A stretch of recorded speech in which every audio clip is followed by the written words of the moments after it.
Thank you for joining us for the 2-minute drills. I'm Aram Talegian, joined by Fred J. Robledo on my right, behind the camera, Steve Ramirez. Hello. We are talking the Mission League. Bishop Amat, this is the season finale for them, regular season finale that is. And this is actually set up to be quite the nice game. Bishop Amat 7-2 overall, 4-1 in league, going to Loyola. Get this, 8-1 in overall and 4-1 in league. Freddie, this is for second place. What do you want to say? I think it's good. You know, you're going into week 10. Both of these teams, they already know they have a playoff spot secured.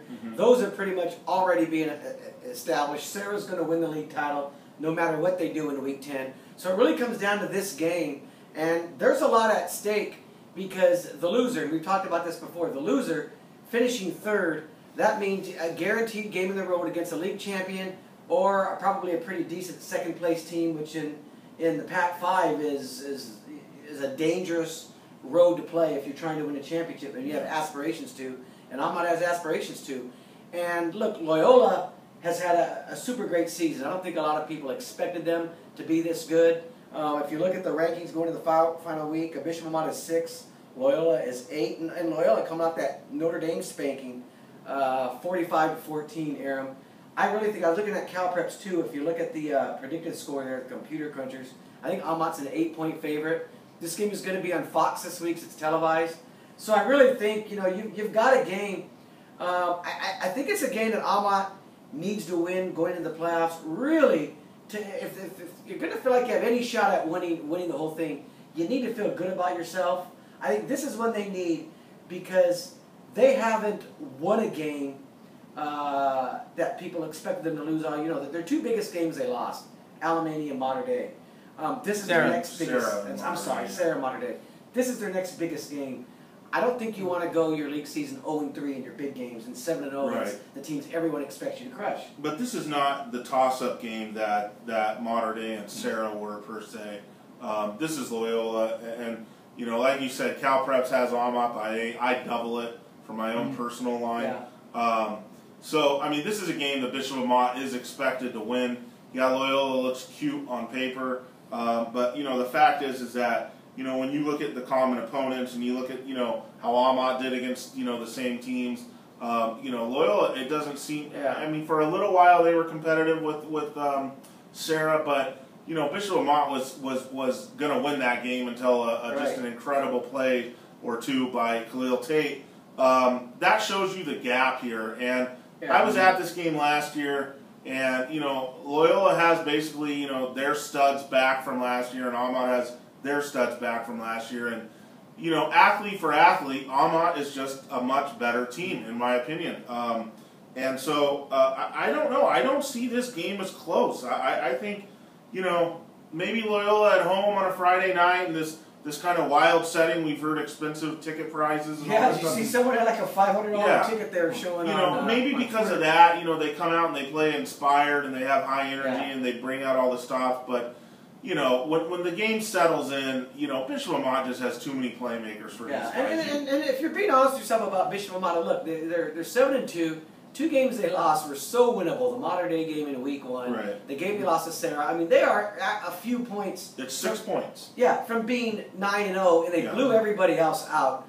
I mean, they're that good, and right now they're healthy, Aram. I mean, mostly everyone is healthy except for the one guy who's been out, Vasquez, who was going to be out the whole year. They're healthy again. I think Sydney's going to. They've come off the bye week, so they've had a chance to really get a little rest. And there's even more at stake. You know, I was looking at it. If Bishop Amat wins this game, you know, there's an outside shot at a 4 seed if Oaks Christian loses its big game to Westlake because Mater Dei lost last week. And that kind of opened the door for that 4 seed. I mean, Centennial, Bosco, and Sarah are going to get the top 3 seeds. I mean, you can almost guarantee that. And then there's Oaks Christian in there at 9-0. That's why I said if they lose, it could come down to Poly and Amat for that 4 seed. But Poly would be a league champ.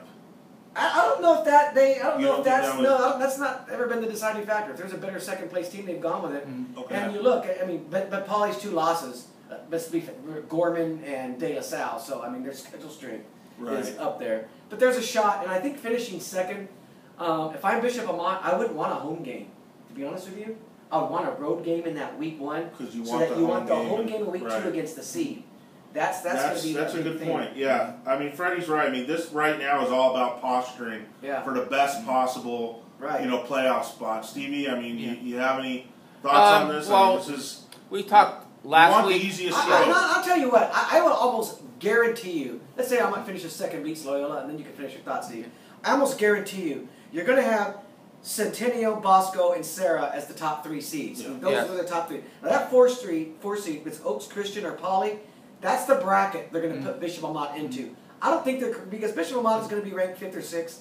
I don't think they're going to put him in that. They can't put him in with Sarah in that group. Yeah. And I don't think they're going to put him in with Centennial or Bosco because I think they've done too well all year. So I can see Amat in that bracket with either Oaks Christian or Poly, possibly Modern Day. And I like that for him, Aaron. I think that's a better road for them to possibly get to a semifinal. Yeah, if Sarah's 3, they can't be 6. So they would have to at least be 5, or like you said, maybe if they win this game convincingly, which I think they will. Yeah. What we talked last week, we had championship games, which were really championship games on paper. I think that's what this game is for second place. I think Amat is just that much better than. And this is going to be a good measuring stick game for me on how Amat would do against other second place teams that are like Loyola. If they can crush Loyola, like Aaron says, and Loyola's ranked 8 in the Pac-5, then I think you're going to feel pretty comfortable if they go into the second place team, no matter who they get, that they're going to have a pretty good shot being a second place team. I'm confident they're going to the semifinals regardless of where they Well, you've got to stay away from Centennial or Bosco's bracket. Why? Because you may play in the second round. Yeah. That's the only. You're not gonna. I don't think you're gonna have a Bosco and Centennial in the same bracket. No, they're going to be on opposite sides, 1 and 2. You're going to be in one of them. They're going to be in 1 and 2. If you're Amat, you're going to be in one of them. To get to the semifinal, I'm talking about the second round game. Usually, you're going to get a top 4 seed in the second round. And you want that to be, if you're Amat, you want it to be a Modern Day rematch, Oaks Christian, Long Beach Poly. That gives you the best chance of getting to that semifinal against But I think Fred is right. I don't think being a league champion is going to matter. I think at the end of the day, for the top 4 seeds, they look who the best 4 teams are based on their criteria, which is strength of schedule. Yeah, and if you look if they beat Loyola, they beat a top 10 team, and their only 2 losses are to a Sarah, who's number 3, and a Modern Day, who's still number 7. Yeah, I mean, I just want to say this though, as far as that number 4 team not being a league champion, usually when that happens, it's a 9-1 team that lost to a 10-0 team in week 10, and they didn't win their league, but they're still one. It's rarely like a game of 2. The wild card here in this division is Oaks Christian. I mean, this is something we talked about on Sunday. I mean, I really. They just beat Modern Day. Yeah, because they're young and they've rebuilt from last year. But they're in a situation where they may not get in. Yeah, I know, because of that wacky trade. Well, the thing that would hurt Amat in getting that 4th seed, I think, is that Sarah, their league champion, is the 3rd seed. I mean, usually when you lose to that number 1 seed in your league, you're good enough to be And here's a caveat. So we'll see. There is a strong possibility. Chaminade plays Sarah in that last game. Chaminade, really needs that game to have a shot at a wild card berth and an at-large. Which I was looking at the divisions. They really have a shot. Because in Trinity, the 4th place team could be a 5-5 team. Chaminade has a chance to finish 7-3. That would be big for them in their playoff hopes. And I don't know, what does that do to a top 4 seed, Steve? I know Alamany would go as the number 1 seed from their league, and they would have the same record. Sarah would have the same record as Amat. They go as the number 1 entry, but does that automatically mean they get a higher seed than them? That I'm not sure on. I'm not sure It's either. just I know traditionally when a second place team has gotten the 4th seed, it's usually because that number 1 team from that league is really the top team in the division. Yeah, I mean, there's a situation. It's very rare. That's what I've it's very rare that it's 3rd. Right. You'd have 3 and 4. I think that's kind of pie in the sky, Freddie. As far as I'm. But I think Fred is right. I think if they win this game big, I think they played well enough where they could possibly avoid Centennial and Bosco in the second round. I'm all in on Amat in these playoffs. I'm like Aaron. I do think they can get to the semifinal if the road is right. And I'm going to like their chances again. We'll talk about it when the pairings come out Sunday. But I'm going to, if anyone has a chance to knock off Bosco or Centennial, I think Amat has as good a chance as anybody. Aside from those two teams playing each other, I think they're the most dangerous because I think they haven't been in a back to the wall game this year. They haven't been in a game where everyone counts them out, and that's where I think they're at their best. You saw them against Centennial last year on the road. Equally as dangerous as Sarah and Mater Dei, I would say. It's going to be great. It's going to be a lot of fun. I just want to see him get in that game. I don't care if it's Centennial, I don't care if it's Bosco. I want to see that at some point. Right. Okay. So we all have Bishop Amat over Loyola on Friday night. Anyways, Amat fans, get out there, try and find your way in, try and find a ticket in. Or you can watch it on TV. Or you can follow Mike the Cousin and all of us. Or you can follow Mike the Cousin and all of us. Get out there, and we'll be back on Sunday to break down what happened and where Amat's exactly headed.